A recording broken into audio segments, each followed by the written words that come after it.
Deze is hartstikke awesome Jeff.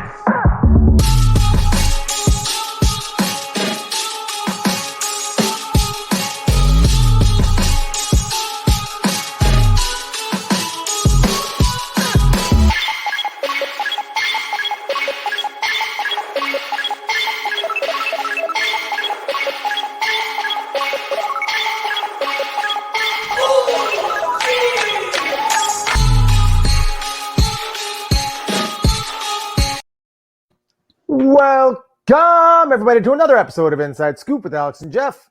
I am Alex Dingman. I'm Jeff Doss. Welcome, guys. We got a big episode for you. Welcome, insiders. Thank you guys so much for supporting our show. We have, as you see, a special guest, and we will get into that in a second as we introduce him. But we want to let you guys know, again, that we are sponsored by the Virtual Fight Tour. And, man, we are excited for this next big challenge. They just put out a Put Up or Shut Up. Jesse was on a show with myself, Chris Walker, and Carlos Tierney last night explaining the reason why he did the Put Up or Shut Up, trying to get the best teams out there to put their money up and get a big pot of money and putting that out in the VFT format. So I know he's aiming for possibly the Friday before his tournament in September. So start contacting Jesse. And if you want to be in this show and if you feel like you have the team to win, go out there and do it. So I was so bummed I couldn't be live with you guys. Yeah, it was I was fun. like trying to like chime in when I could, but I couldn't even get there. Yeah, it happens, man. We all have busy lives. But again, guys, so check out Virtual Fight Tour.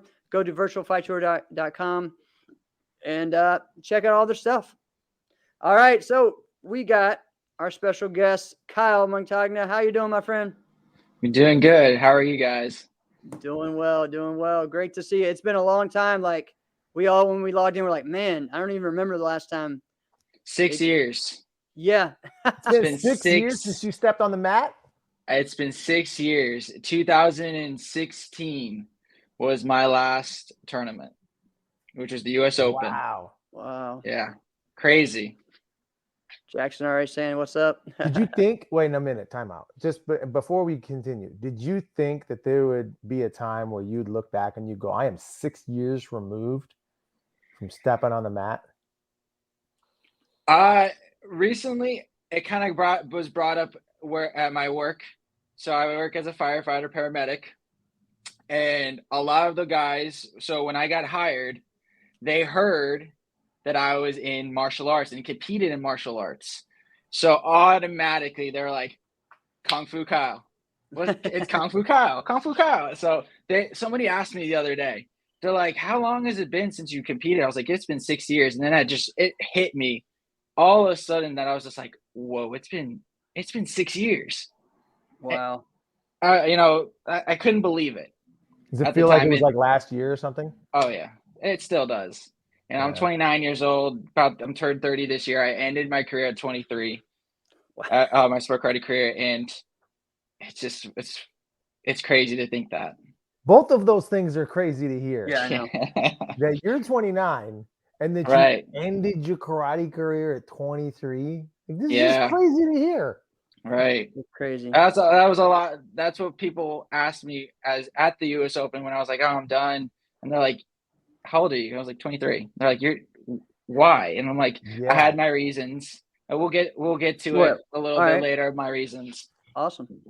Well, So let's go ahead and get to go ahead. How did you get started in all this thing? Because like I was just talking to Jeff, and you backstage, like, I'll tell you this, like I remember hearing about this Kyle Montagna, like this figure, right? I remember hearing about this, and I saw a couple of videos of your weapons forms.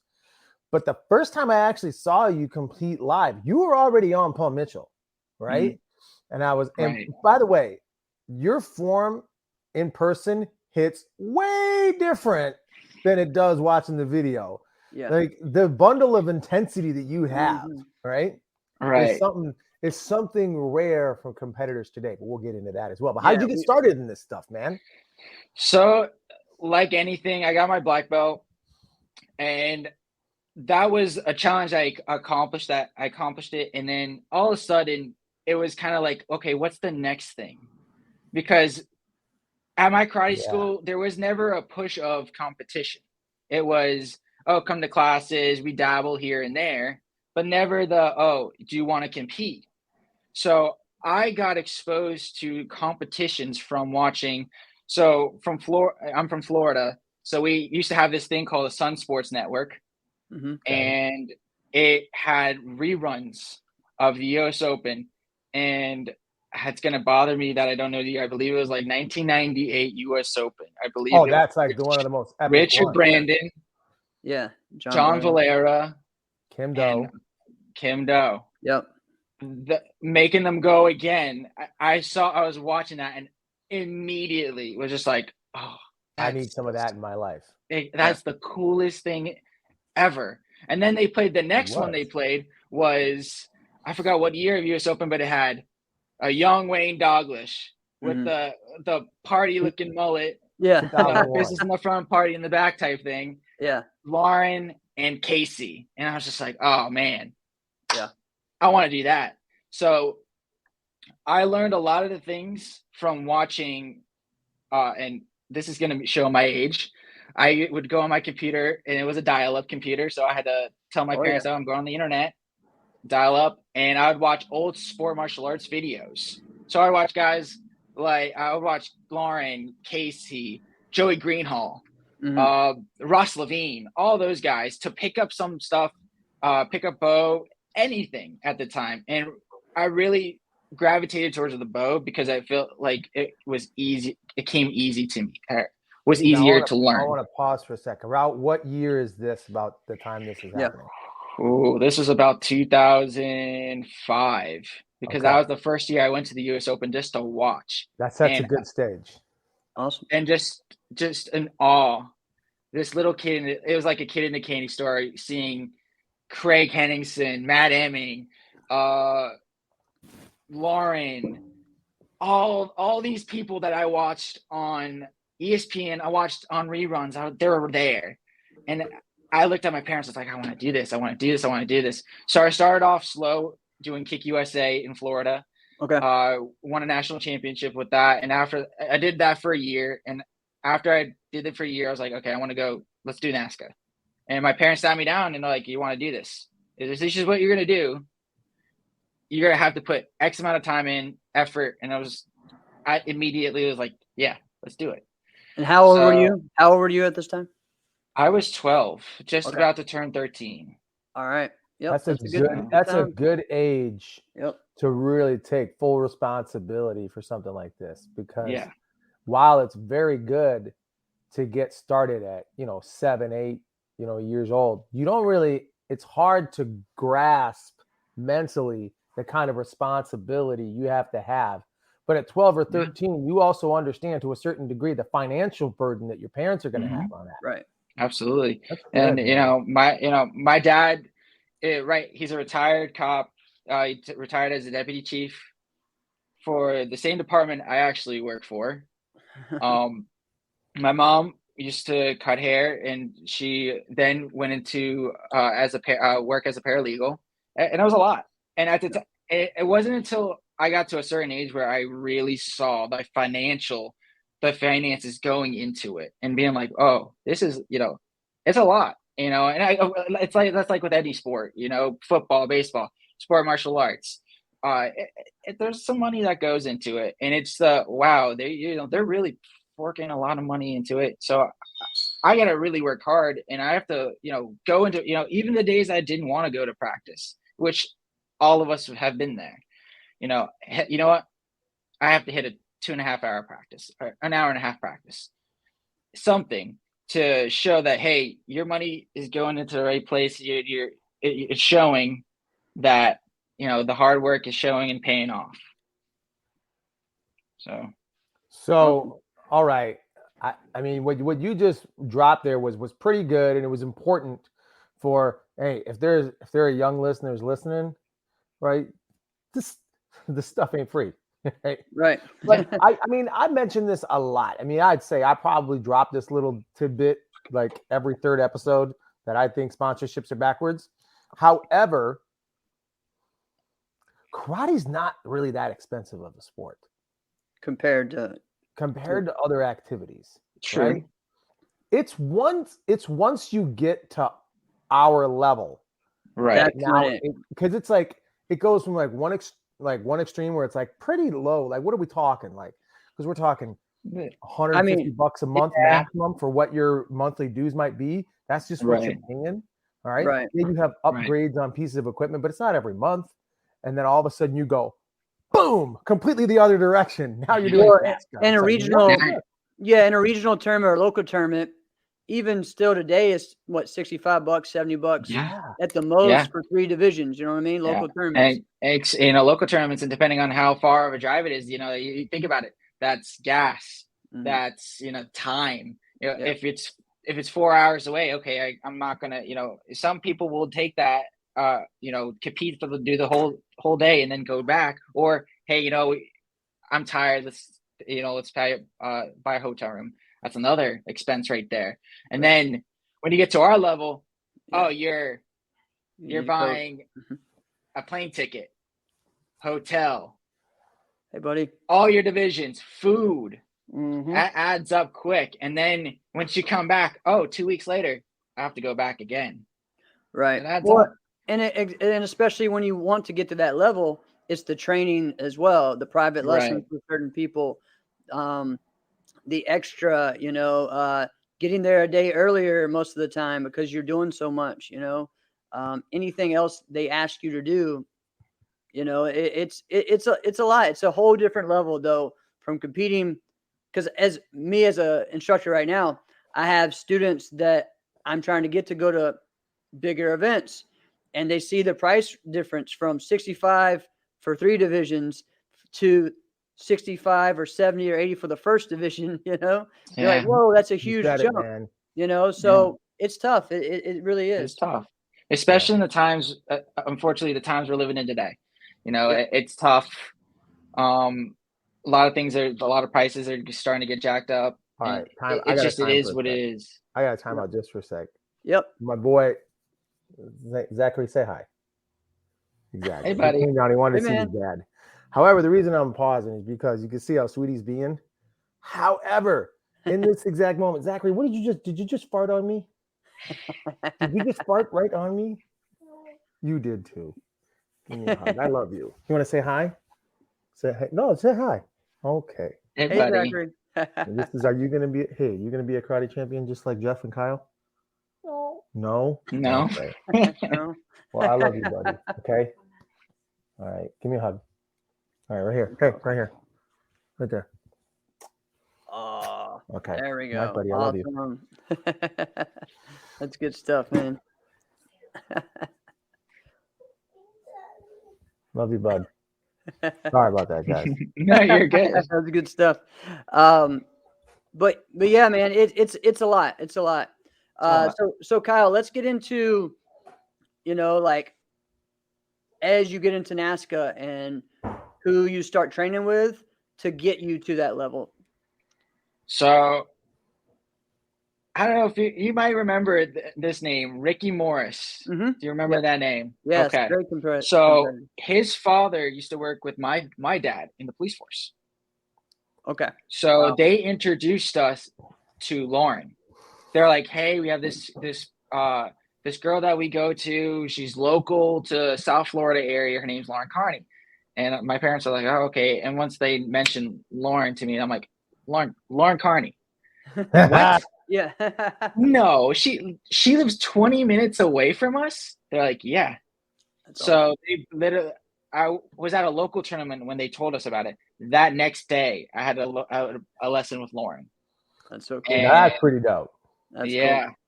And it's funny because if you ever ask her the story, and the first time I met her, not a word out of my mouth. It was just a headshake the whole time. Where my dad is filming, he's just like, you can talk, you know that, right? And I'm just like, yeah. Over time, we built that relationship, and I was with Lauren for my whole career. I never ventured out to anyone else. She was the person that was my go-to. It was like, hey, I have this idea, Lauren. What do you think? She'd be like, oh, it's good, but here's how you could do it differently.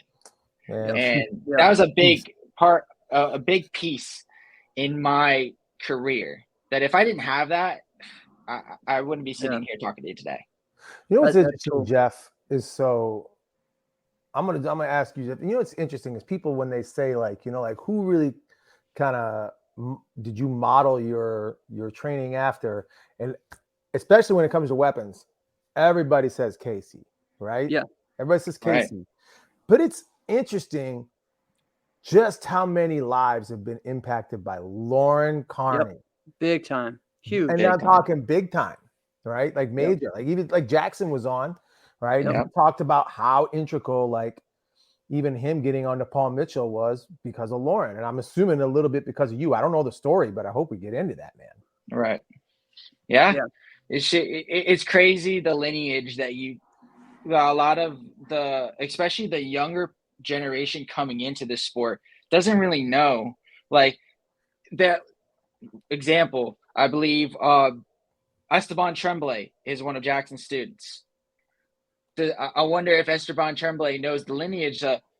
You had Mike Bernardo, Yep.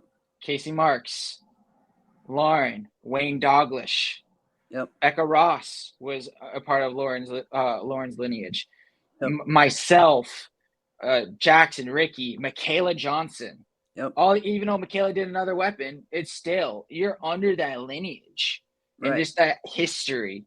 You know that I don't know if a lot of the younger competitors know They the got groundwork. I would hope. And Yeah. you're Jackson's people, I would assume. I would hope. Yeah, I mean, I know that, you know, just talking to Ben Jones, he definitely knows, you know, Good. his history and stuff. You know, he definitely does. That's pretty good. Yeah. Yeah. Here we go. I knew that was coming out. See, Ben's mom. That's good. That's awesome. That's good. There's a lot. There's a lot of history, you know, and it's funny because when I was coming into the sport, you know, basically doing what all these other guys are doing, I'd research so much, and I researched the old school guys. I can't tell you how many times I watched guys like Wayne Douglas, guys like, you know, Ross Levine, because they were doing things that at the time were so difficult. Where now, I'm sure like this again, the younger generation's like, that's easy. That's Right. that's nothing. I want to compared pause to- you for a sec, Kyle, because you have mentioned the name Wayne Douglas like 4 times. And that Yes. is, I mean, Jeff and I know it and love Wayne Right. because we know how impactful and how good he was.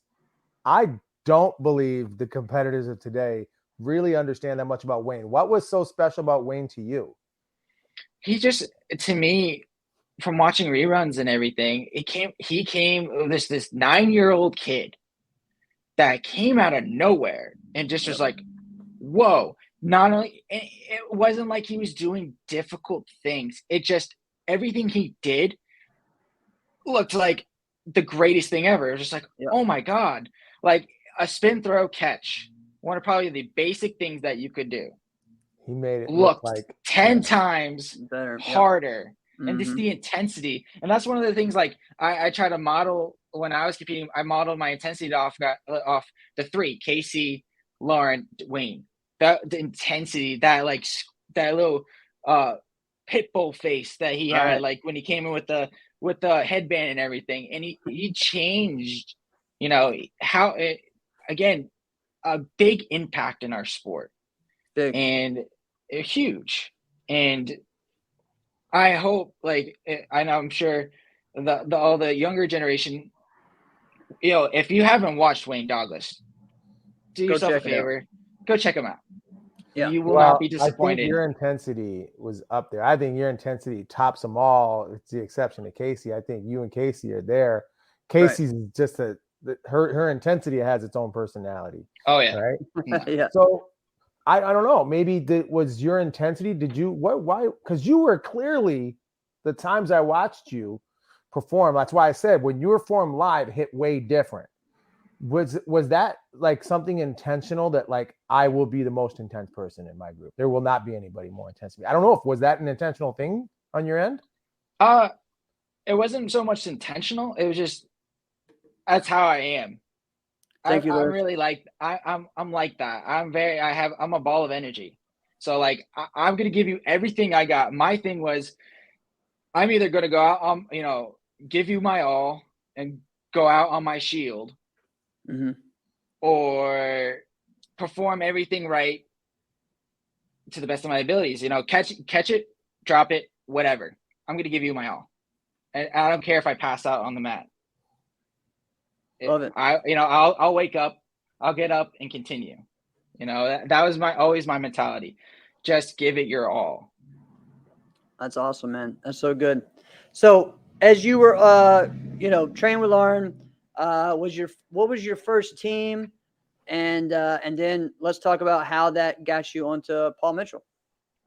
So my first team was Premier Martial Arts National Karate Team. Right. I know that's a mouthful to say. Yeah. Try saying that to judges, saying representing Premier Martial Arts National Karate Team. My name is Kyle Montagna. It's a lot.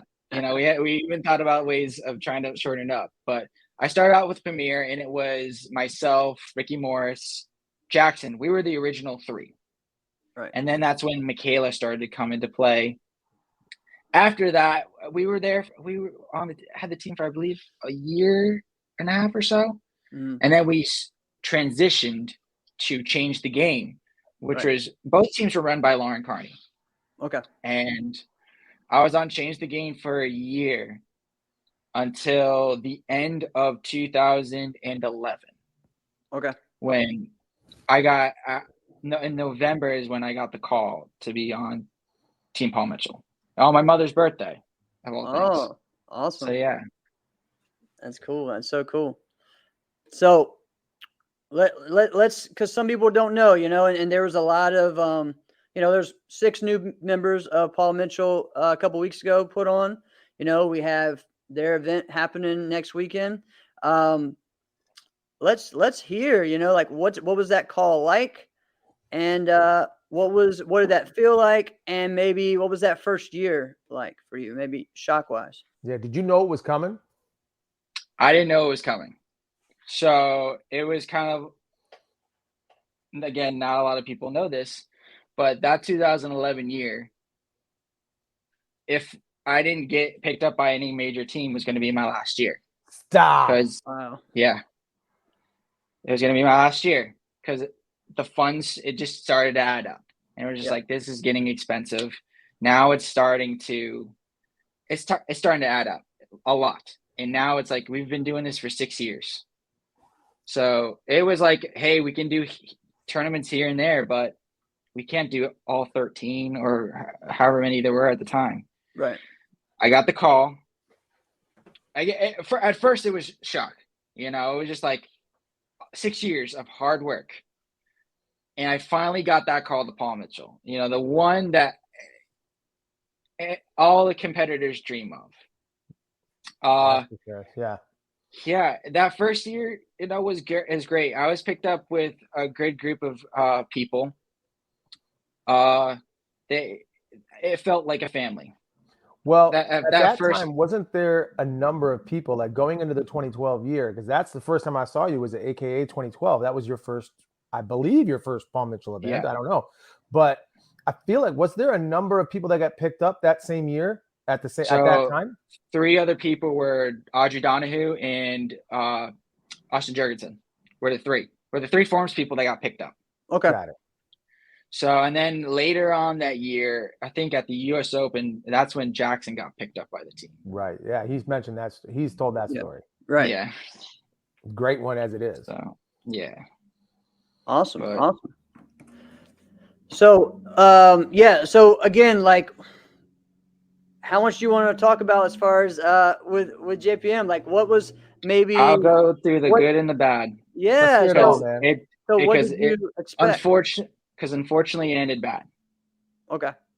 I will get to that whole story. So again, like going into that first year, that second year, what were some things that maybe are a surprise to you in a good way, and then maybe a surprise you in a bad way? So, surprise me in good ways is just, being able, going to tournaments competing with Paul Mitchell on your back, having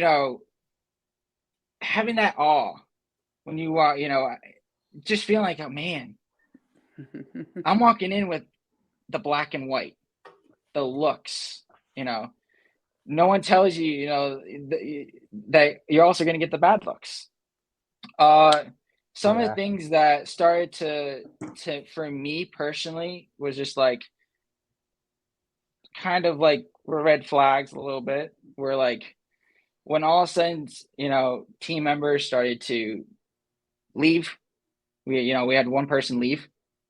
Who was after it a year? I can't say their name, to be honest. So I don't want to put out names. That's I don't cool. want to put That's out cool. people's and Yeah. everything. I'm gonna But ask. one person. If you can always say, I'm not gonna say. Yeah. After hours, I will tell you. But Cool. right now, I'm gonna keep their name anonymous. This person left. One of the rumors being they were bullied out by another competitor. Who? Right. And for us, it was like all of a sudden a shock. They were just like, "What do you mean this person left?" They were on the team for a year. Right. What happened? Nothing really happened. We didn't know. We're kind of left out of the blue. The new pit that's when we started to pick up more, when the years started to go on, we started picking up more members, and it started to become some in good and some in bad. It started to become a team where it was built up on a lot of egos, and it felt like it was every man for themselves, basically. And what do you mean when you say that? Like, go into that a little bit more, because I might not be understanding. So instead of it feeling like a team aspect of things, it was, well, I have this championship. Oh, well, I have this championship. I have it. And you're like, shouldn't that not matter? Why does that matter to somebody? I get it, right. But like, you're just, and granted, some people will say, oh, they're feeding off each other. They're trying to get inspired and everything. But at one point, it's like, it shouldn't matter. If you're on a team together, we bleed together, we cry together, right? We love together, we do whatever we do together. That shouldn't matter. And it started to become that in the aspect of things.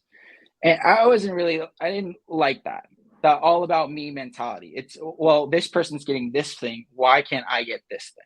Right. Well, what do you mean when you say this person's getting this thing? What is that? Not really sponsorship, but like, they're getting this type of treatment. They're getting avenues to this. Why am I not getting that same avenue that person's getting? And there just wasn't an explanation. No. Right. No explanation. Shut up and compete. Basically, it was like, it is what it is. You competed, and it was obvious who the clear favorites were and who weren't the favorites, who got away with things and didn't get away with things. And it just, to me, that kind of was like, okay, the worst part of all, and this is where, unfortunately, it ended bad for me.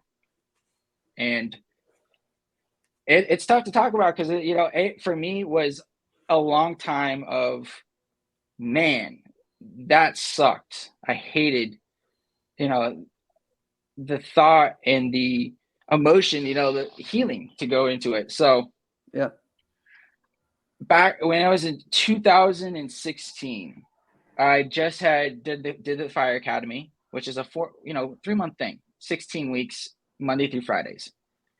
I graduated. Didn't really hear from the coaches at all.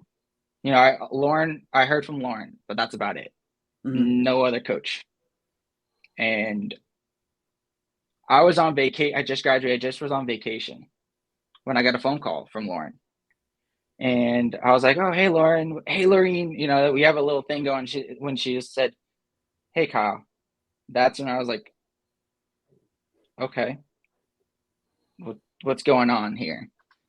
And she, at no point in time was I asked what was my plan. I was just completing the fire academy. What's your plan going on here? She basically called me and said, "Hey, Kyle, I hate to tell you this, but you can wear our uniform, but we are no longer going to fund your tournaments." All right. Well, and just that was it. Was there an explanation? No. And why? My curious, because listen, every team for whatever reason makes that call to someone. Yes. Yeah. Mm-hmm. What makes it curious to me is, why did Lauren make that call to you? That, to me, that was the thing that hurt the most. I ask you guys this question. I'm going to say NFL wise, when a player gets cut from a team, who's making that decision? Who's bringing the player in and saying, "Hey, I'm sorry, but it's not working out"? Who's making that call? It's the GM. GM or who else? The president, the owner. Usually also the coach. The coach, yeah. Oh, right, yeah. If they're the correct. Yeah. The coach. Like at the top, whoever's at the top of the decision. Exactly. You're made the one making the decisions. You're the one making the call. Nobody from the top called me. Right. Not even to tell me, "Hey, how's the fire academy?" Right. "Hey, what's your plan? Hey, we want to know." Because if it was "Hey, what's your plan?" The plan would have been, I would have told them, "Hey, I'm going to do two more tournaments and that's it." Okay. That's okay. Yeah. Lauren they told Lauren, deal with it. You do it.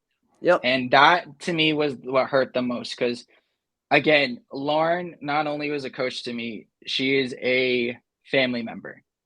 I'm getting married in November, and there's two people in martial arts, they're coming to my wedding, and that's Michaela and Lauren. Those are my two family members. Right. That's dope. They made her make that tough decision, and not tough decision. They made her make that call, right, instead of them calling me, and I didn't hear anything from them after that. Right. I went to two tournaments, the Battle of Atlanta and US Open, and it was probably those last two tournaments felt so weird because I felt like I was an outsider. Wait a minute. And this is it. So you went to two tournaments after that phone call? Because they were local. They were local. I could drive there. We could drive to Atlanta. We could drive to Atlanta. You were already going to compete in them anyway. Yeah. Yep. Did you contemplate not wearing the uniform? Absolutely. Tell me what that What was that thought process like? Right. I at one point I was just angry that so I had two things in mind. One, what if we went to a tournament? What if I went to this tournament with nothing on my uniform? No blank. Yeah. And have people say, "What happened? What do you mean what happened?" And then you guys didn't deal with that question the whole time. Yeah. And then now you're going to be bombarded with that, and you can't focus on competing. The other one was calling a top team and saying, "How would you like for somebody from the Forms team to jump ship to your team?" Right. And have people say, what happened? What happened? Yep. He was just on. What do you mean he left? No one leaves Paul Mitchell. Yeah. Especially Forms competitors. That's what I was going to say. Especially Forms competitors. Yeah. No one leaves Paul Mitchell. I thought they were the end all be all. They were the team. Why is he doing this? Yeah. And it's always kind of presented as, and tell me if I'm wrong, because this is the way I see it as an outsider. Ironically, this show is called Inside Scoop, right? So as once you were a Team Paul Mitchell member, you were always part of the family. So it didn't feel like that at the end. Clearly it did not. It didn't feel like that at the end. I have heard of multiple other stories. Not my place to tell those stories. And there's one in particular that I just could not believe the way it went down. Right? We'll talk off the air about that. Yeah. because that's definitely not my place Yeah. to call that Yeah. one. No, I And- understand that though, Kyle. I mean, I've dealt with a similar situation, which I haven't really even talked about, but I was in a different phase of my career than you were. You were kind of wanting to kind of go out. I was still wanting to compete, and I was probably like 17, 18 when actually CJB said, all right, we're not really going to cover you anymore. And it was kind of like, all right, do I, or maybe one tournament a year or 2 tournaments, do I just stop? Or do I kind of work my way back up, and that was kind of, and I chose to kind of work my way back up till I get my full sponsorship again, and which happened. But that was like a, whoa, what the heck? Especially when it came after a year when I got like my biggest sponsorship ever. Yeah. And probably at the time I was known as much as the other competitors at that time. I was 17, 18, 2001, yeah, whenever we knew my absolutely you form. were. So it was just kind of crazy, how that happens.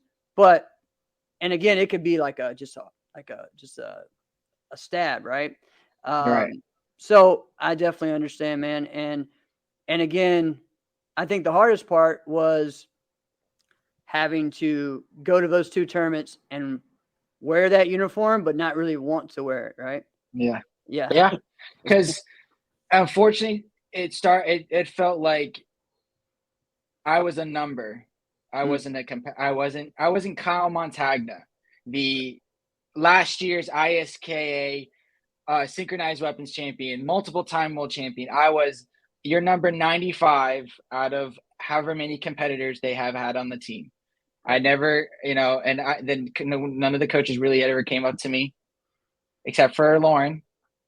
Lauren was there. Right. Never came up to me.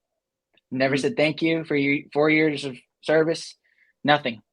Right. Even at the U.S. Open, nothing. That was it. After my traditional forms division, I went off stage broke down because that was it. I just bowed out. I just bowed and walked out of the ring, finishing up my kata. I'm never doing that ever again. I had nobody except for maybe one person or 2. I didn't have any coaches by my ring. Right. I had nothing. And nobody. And that was unfortunate. I wasn't able to really enjoy my last tournament as, a competitor who gave 4 years of his blood, sweat, and tears to a team that he worked so hard to get on, and felt like, I'm going to cast you to the side. We don't need you. We have these guys right here. We don't need you. You're good. And it's unfortunate. That's really disappointing. Yeah. And unfortunately, I'm not the only one. There's multiple people, and there's multiple people who have the same story, and I'm sure I'm not going to be the last one. So what would you suggest as far as people? Again, I still think people, that Paul Mitchell is that goal, right? Yeah. So absolutely. which isn't a bad thing. What mindset would you give? Advice would you give to those going into that situation? I coach kids, competing wise, and as coaches, we try to look for solutions. So if these new guys coming in ever, start to deal with this, feeling how like I felt, because I'm not saying, and this is not me saying to these 6 competitors, steer clear, guys. This is not me saying that, because it was a big opportunity for me, and I had. Even though there was the bads, there's also the good times of hanging out with guys like Greg Bentlock, Elias Lemon, DeAndre Walker. Those guys were like, they were literally welcomed us with open arms, and had these great times. Money right there. Yes. Oh, I miss that guy. I haven't seen him in so long. But good guys like that. You meet good people. You experience things that a lot of people will not experience. Who can say that they've met the CEO of Paul Mitchell and gone to brunch with them? Right. Not a lot of people. But if they start to feel like that, bring it up, being like, hey, this is what I'm starting to feel. And if you kind of get that pushback of, well, sorry, this is how it is, then maybe it's not the team for you. Right. But again, embrace it right now. If you start to feel like that again, voice your opinion. And if you get pushback from it, I know they're at a point. I'm sure these kids are at a point where if I say that, I'm not gonna. That's it. It's like, it's not the end all be all. Fairness is fairness. We all are human beings. Treat others like you want to be treated. If you're not treated fairly, say something. Right. Don't be afraid to say something. Awesome. You know what I love about this community we have, Kyle, is because, like you mentioned, like you're a coach as well. So many of our top competitors, like we're all coaches. Like we do this at some point, if not professionally, just constantly. What I love about this community we have is there is no shortage of advice. Mm-hmm. Some bad, right? Yes. But a lot of good advice. I mean, if you just kind of stick around this weird community we have, you're going to get a lot of good advice, life advice. Right. Definitely. Some of the best advice I've ever been given in life came from my dad, and it's not martial arts related. However it is, and my dad is a super. I've never mentioned my dad very much on the show. So my dad is he's a world-class chef, right? He's very obscure. He is the world record for the largest 100% edible gingerbread house, right? It's a very obscure thing, but it's super cool when he makes it. He's like, it's like food art. Anyway, so because he's so talented, he can't deal with people who don't understand his talent level. So I remember he would just jump jobs occasionally, right? He's never had a shortage of people wanting his services. However, I'll never forget this one thing he said. And I said, Dad, why'd you leave? And he goes, I work for him. I don't live for him. I'm like, what are you talking about? And he goes, yeah, I work for him. Well, I work. We're all going to work. Right. My life doesn't revolve around him. Right. So I work for him. Right. I don't live for him. There's too much life to have. I know, man. It's good advice. Yeah. It's amazing. And I remember, because I was like a junior in high school, and he's like, I'm just going to quit. And he didn't work for like 6 months. Right. And I remember thinking, I'm like, how do we have, how we have money, Dad? Because clearly stuff's coming in. Right. So he was a responsible guy in that respect. But yeah, and he fell into something a lot bigger, but like he wasn't worried. He wasn't worried that he didn't have something right away. So if you do have this like team, it's just a team, like, especially in forums. It's a team. Right? Mm-hmm. Like, yeah, somebody didn't like you, somebody didn't appreciate you. That's someone, right? Yeah. That's not the one, right? Right. Exactly. Yeah, that's really good advice. That is. So 2016, your last competition, then what? Then it was the paramedic school. How in the heck did that happen with your family of heroes? Right. So how the heck did this go about? My uncle was a firefighter in Key West. He retired as a captain. Shut up. You got it's like my grandfather, like Thor or something like this. It's like your family's a family of heroes. So my grandfather on my dad's side was the very first volunteer fire chief for Miramar Fire Department. That, like, back when they were volleys. Wow. And I was at a point in time where I didn't know quite what to do. I was going to school, but I was never really like a school person. I didn't like it. It was just like I would go to classes. I'll admit it. I skipped classes because it was just like I was never interested in it. Yeah. And it wasn't until I saw somebody at the gym. He's a Miami-Dade fire rescue guy, and he working out, talking about, this call I went on, you wouldn't believe what I saw, this and that and the other. I'm like, okay. So I asked my dad. I was like, what's a firefighter like? What's their schedule like? And they're like, they work for 24 hours and off for 48 hours.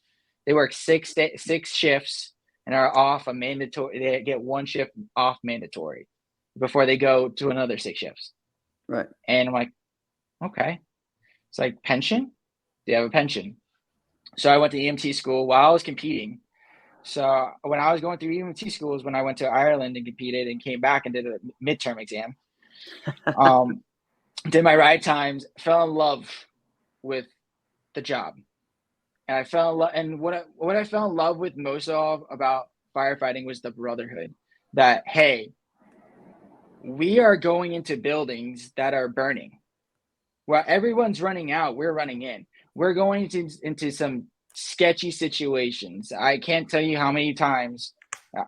Yesterday, I was one of the calls. We were in a sketchy neighborhood, and we're just like, oh, maybe that's not good. I have to watch your back because you have some person who's literally in front of you, unresponsive, and you come to find out they have low blood sugar, and you have to do an IV right in their dark bedroom. Wow. And give them sugar so they can wake up and tell them, hey, you got to go to the hospital now. So that's wild. It's crazy. There's some really crazy, funny stories, some very sad stories. It's a career that you quickly had to grow up. And I think a lot of that, for me, I grew up a lot in sport martial arts, and that's what helped me transition a lot to firefighter, paramedic, being that grown up, being that, hey, having that game face of definitely. You have an unresponsive 24-year-old male in front of you who's in a lethal cardiac rhythm. Go. Whoa. While you have somebody screaming and hollering at you that, why aren't they waking up? Why aren't they waking up? What did they do? And you're working this person, and your goal is block out that, get this person, and bring them back to life. And it makes you grow up quickly. It makes you see the other side of things, Right. And a lot of again, like I said, a lot of the growing up happened in sport martial arts, being traveling on my own, going to these places, getting lost in cities and some towns that I shouldn't be getting lost in. Like what? Like, where did you get lost?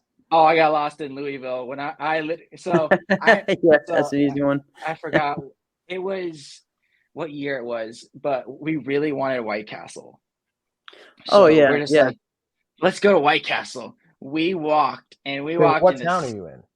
In Louisville. Louisville. Oh, Louisville? I know exactly where that White Castle is. Yeah, me too. I could walk there like that. Yep. I know exactly what White Castle. That was fantastic. I did that trip. Yep. And we all did that 2:00 in the morning White Castle run, and you're just like, oh, this is not a good neighborhood, but whatever. Oh, we didn't know, because at the time, I didn't check my smartphone, or didn't have the navigation. So we're like, where do we go? Let's go this way. Nope, let's go that way. Yeah, I went the wrong way before as well. Yeah. I've gotten lost that way too. Yeah, Will, 6-minute walk. Dude, I remember doing that walk. Was it like 2006 or something like that? I don't know, no GPS. Right? I've had that happen in the Prince Out MapQuest days. That was pretty much. You guys dude at the gas station. She's like, yeah, a left over on that street, a right on that one, and 6 blocks on the side. All right, cool. I just remember we were just so hungry at that point that we're like, whatever.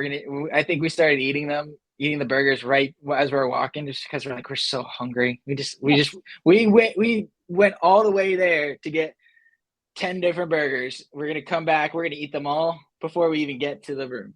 It was fun. Those are the times. Wait a minute. How many of there were you? 4 of us. And you only got 10 burgers?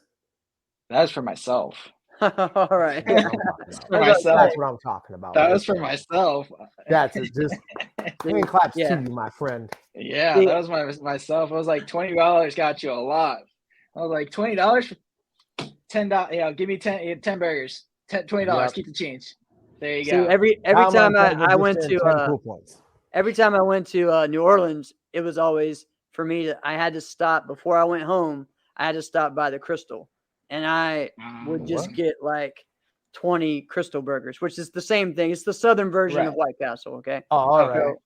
And so Yeah, that was always my thing, and I would get lost trying to find my way there, just making sure I had to get the crystals before I went to bed. So The best was California, when the hotel was like right across the street from an In-N-Out Burger, and we would do that walk all the time. Be like, Oh yeah, let's go to In-N-Out. I know exactly where you're talking about. Yeah, let's go to In-N-Out Burger. Let's go.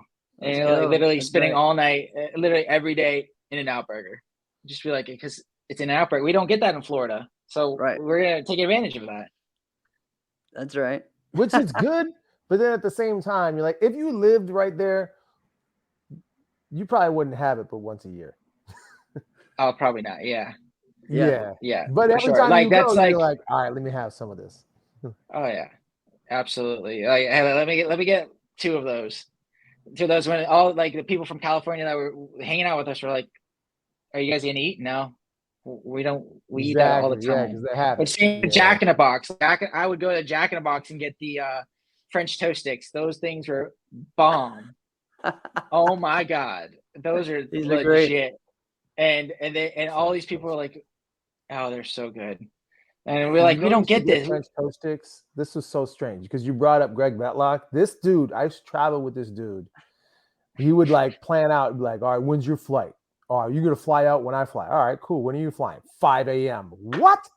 So I go, I'm like, all right, fine. I'm gonna get with you. This dude, every single time, he would go to Burger King and get French toast sticks. And I'm like, that's disgusting, dude. Oh, And he's like, it's amazing. It's the best, man. oh my This is in his gosh. meathead phase, though, too.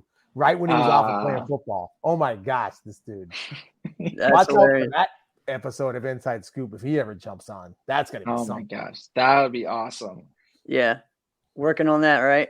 So Oh man, I want to hear Go a ahead. little bit because you were like, hey, I had some funny, some sad, instances happening while firefighting. I don't want to hear so much about the SAGs. You're a feel good pod. Tell me some of the funny stories. Yeah, about tell us one of the firefighting. funny stories. I want to hear about that. So there's a lot. Wow. We had one recently. It's a feel good one. So I was at a station. It was one of our slower stations. So in my department, we have 8 different stations. Word. That day, I'm a float firefighter. So whatever spot needs to be filled at a station, I go to that spot. So I go to I was at one of the stations, and we get an early call, 6:30 in the morning call. A lady said she hears from her apartment a cat meowing. And we're like, okay, whatever. It's a cat. So we go to this apartment complex, and this lady's just like, there's something in here. And we're just like, we're trying to listen, like, there's nothing here. We hear nothing. And she's like, no, I heard it from all the way from that apartment. And we're like, that's a pretty far apartment. How is that possible? She's like, it's in distress. It's in distress. And we're like, nothing. So we turn off our engine, and all of a sudden you hear, meow, meow. I'm like, oh yeah, it's in there. And they're like, oh, she's in distress, this and that. I'm like, no. That's not distress. That is, they want mama. Mama's around here somewhere. And it wasn't her car. It was somebody else's. So she was knocking on people's doors at like 6:30, 6:45 in the morning. And I'm like, Oh, yeah, let's be careful. And these people just half asleep. Is this your car? No. Slam the door. Is this your car? No. Slam the door. wow. Until they finally, she's like, is this your car? This guy's like, yeah. And they're like, okay, can you get this? There's this cat here. And they're like, okay. So we ended up picking up a cat. Let me see if I can get you right here. Ended up being right there, that little baby right there. Wow, that is tiny. It was literally right on the engine compartment. And it was one of those I had to move quick because Wait, time out. So the little newborn kittens, how many? One newborn kitten is on inside the hood on the engine. Yes. Jeez. So a lot of times kittens or cats will crawl into people's engines because A, it's a place to hide. B, the engine is warm, so it keeps them warm. This little thing was fit in the palm of my hand. I don't know. And usually with any cat, you know, they get out. They find their way out. If they start the car, they dip. So this little thing was just sitting on the engine block, just sleeping, and quickly grabbed it and had it right in our hand, right in our hands, and we gave it to the lady. They're like, we don't know what to do with it. This is what you're gonna do. You're gonna call these people. So that was a feel good story. Wow. I'll give you one of the crazier stories. That's what right. I had. That's what I was asking about. So this was, again, I was on the engine that day, and we had a call for smoke. And we're like, okay, they smell a burning or heard a pop. We're like, what do you mean you heard a pop? But whatever. So we're going to this call, and we're like, okay. As we're driving down the street, we start to see smoke, and we're like, oh, something's on fire. Something's on fire. It's got to be. As soon as we pulled up, this Land Rover, fully involved, tires are popping everywhere, and it was okay. We need to pull a hose line. So I pulled the hose line and starting to fight this fire. Sparks flying because there's electrical wires all over the place. Awesome. Flames basically hitting me in the face. How far away are you from this fire as it's happening? So if the car is right here, I'm about right here with the hose line.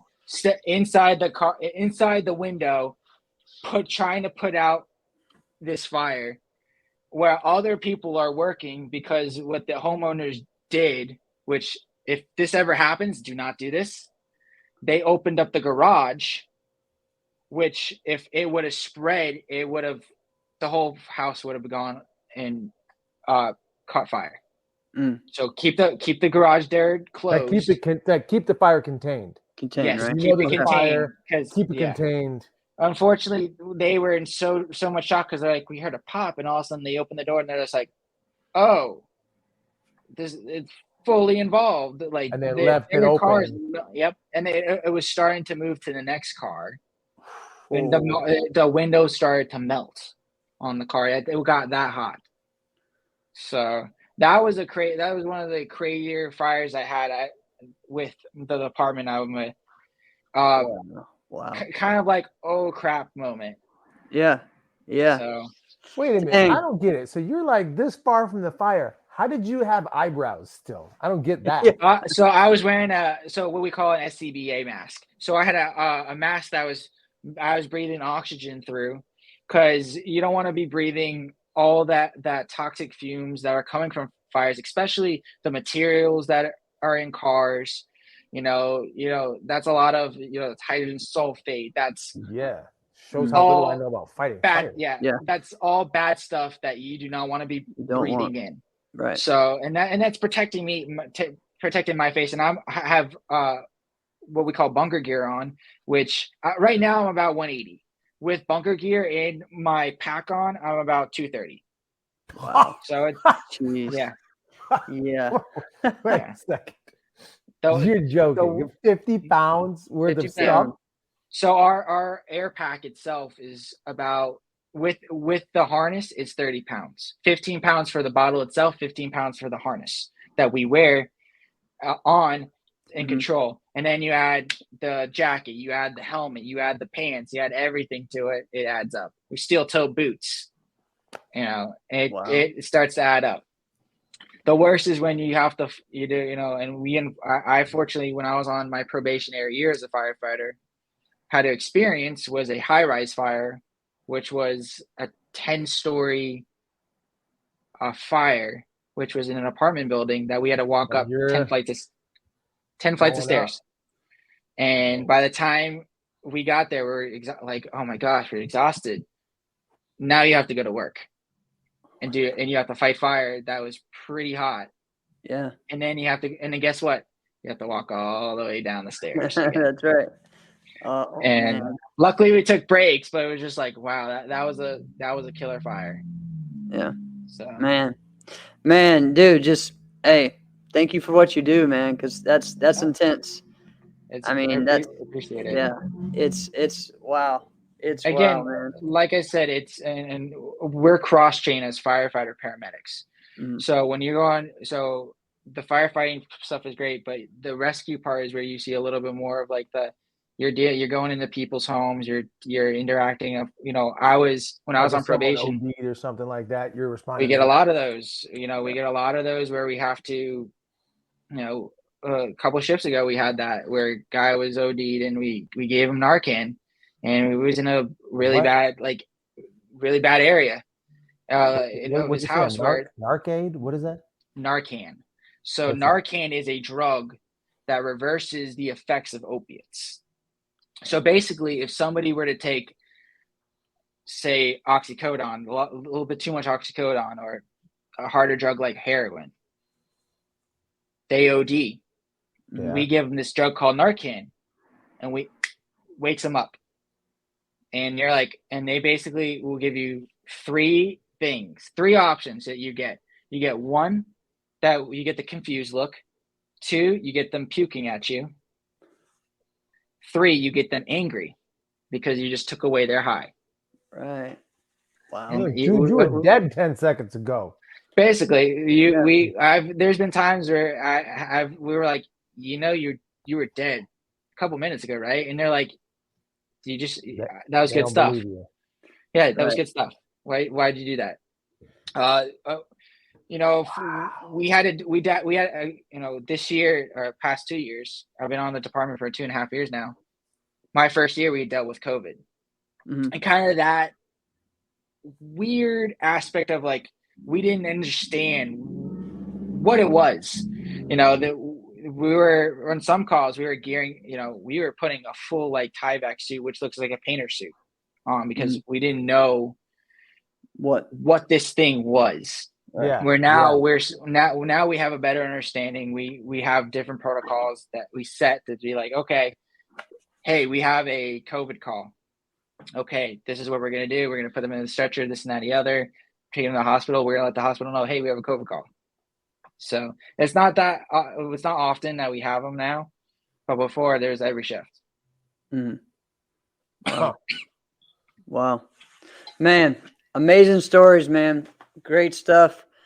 And again, like you said, like that martial arts aspect definitely has helped you get there, you know, and I mean, even just learning, of course, sport karate, but even just the things you learn in your martial arts to get your black belt, you know, definitely, I feel can help you with anything in life. So amazing stuff. It helped me tremendously. You know, for all the bad that comes with it, you get a lot of good. And I got to experience things that a lot of 29-year-old people might not get to experience in their lifetime with sport martial arts. Yeah. And I'm very fortunate for it. I'm very fortunate for our sport. That's awesome. Through the goods and bads. Hey, so Kyle, all right, we got about 5 minutes left, all right? Okay. And I want a couple of different opinions. Let's go. All right, who is, in your opinion, the best bow competitor of all time?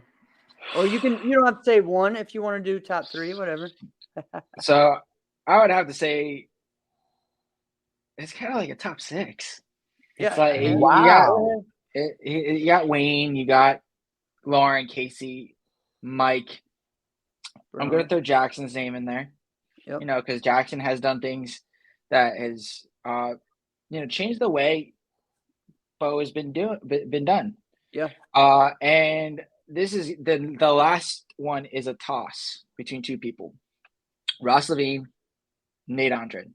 Yeah. Nate Andre doesn't get enough love. Yeah. I think we completely forget about Nate, and a lot of things that Nate innovated, a lot of tricks that we see today was an innovation from Nate. Yeah. So it's really Ross those. Gave him a ton of love. When we had Ross on, he gave him a ton of love. Yeah. But there's one for me that doesn't get the recognition either, and that's Joey Greenhall as well, I think. That's another one. Man, I just forgot about that. It's another one because he was doing things at that same time as like Casey was, but he was in a Absolutely. division with, like Butch Marks and Jennifer Santiago, different ones that were, Calman, Ashley Lane, different ones that were getting that second place above him, so. So I pose a question to you both. Who do you guys think is the greatest weapons competitor of all time? Jackson. So he says Jackson. Okay. It's really hard for me. For me, the weapons, as far as the best form that I've seen weapons, I'd say it's Kalman. To me, it's Kalman Choka. And then my next is Casey. To me, it's Casey's my favorite overall like sport martial artist, I think. But I say Kalman Choka. Yep. And the reason why I go Kalman Choka is because I feel like Kalman Choka opened this door. When he came out at the Diamond, I was there at the Diamond Nationals 2007. He came out and did that one opening with those two swords. Yep. That to me completely changed the way weapons was done today. Agree. You have now because at that time it was nobody was doing that. Now, how common is it to see competitors such as Rashad doing triple bow, double bow, or triple bow? How common is that nowadays? Where back then it was just like, oh my gosh, and to me, Kalman, and not only from a competitive standpoint, from a person standpoint, Kalman would always seem like that stand-up guy that was just like, man, that's the guy. If you want to learn something from, learn how to be a great competitor, look at that guy. So I think you're right in that because, and especially Agreed. with what you last said, because Kalman, and people might not know this, did like everything, right? Mm-hmm. Kalman was a fighter, right? Yeah. As well. People forget, the first time I saw, people forget Kalman was, started out, when I first saw him, he was doing Team Sync with Marcel Jones on Pro Rank. Right. That's how I first. That was that was an awesome form. Yeah. Dope team sync form.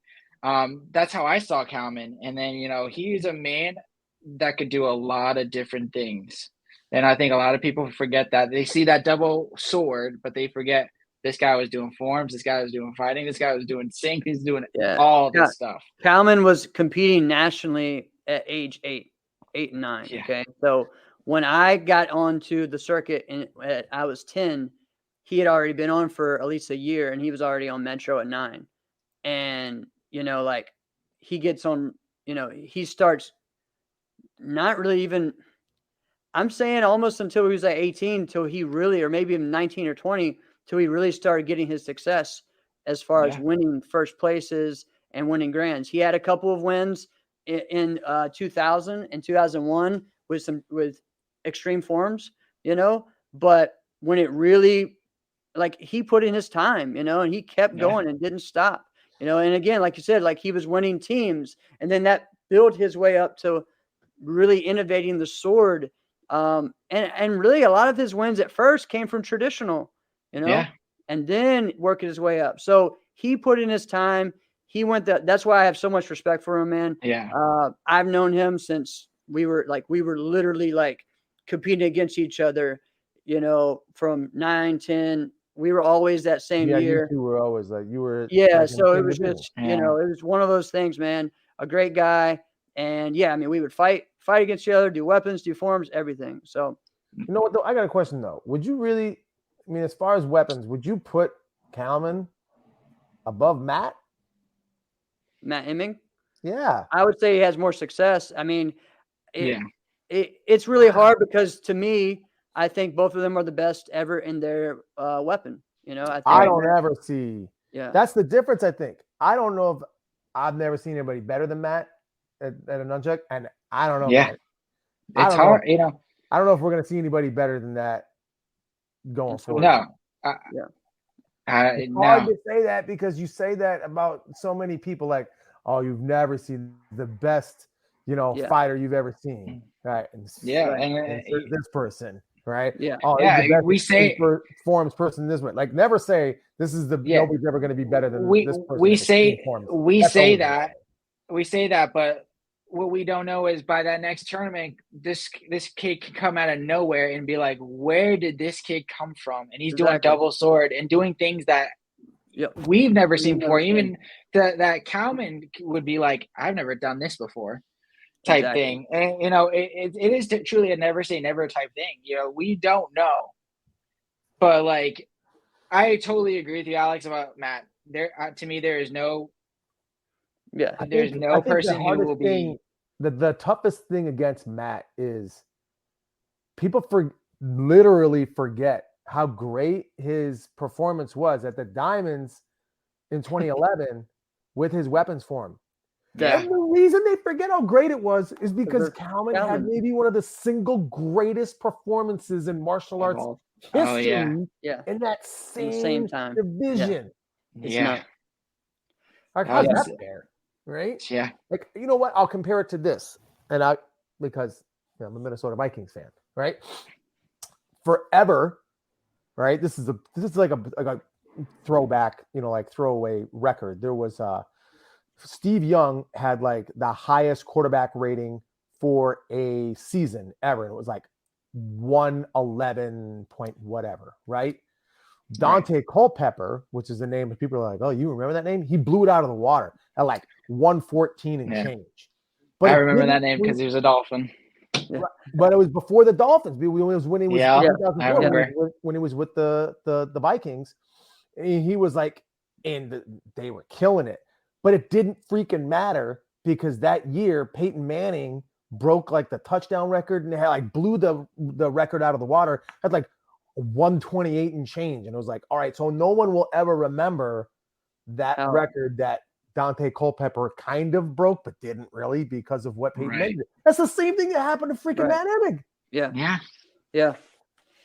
Yeah. I mean, I mean, it's Matt to me is my favorite forms competitor. He's at the least coolest. with He's got a level of He's cool, open right? forms Oh, man, competitor. he's awesome. Yeah. So I mean, both of those guys changed the game, and both of them really have very similar stories of going through different teams and going the ups and downs of being the one that everyone thought was going to be the best, and then kind of went down a little bit, then went up and then down. And so, again, competitors, go check their stuff out. What's cool about those years is that we can find all their stuff on YouTube. Mhm.